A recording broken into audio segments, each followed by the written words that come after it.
Assalomu alaykum aka. Bugun 21-avgust 2026 yil. Büyük sonamiz Malibu Premier bo'ladi. Bu 2022 yil ishlab chiqargan.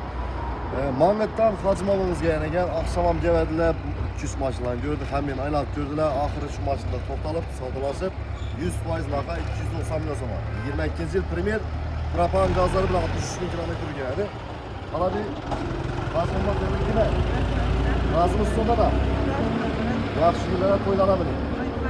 Bir partiya beringiz.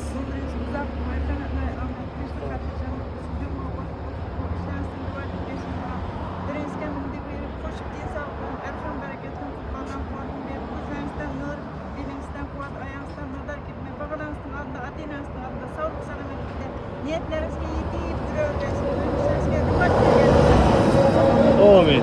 Razımız sonunda da. Tebrikimiz size. Tebrikimiz. Manga tapparı xudo xazir dastlabki o'ylarlar. O'ylarni sapab berasiz. Rahmat. Polning bron bo'lganida propan gazlari bo'ladi. Mashina tonirovka ruxsatlari 10 oy ruxsati bo'ladi. 22 Premierning o'zi.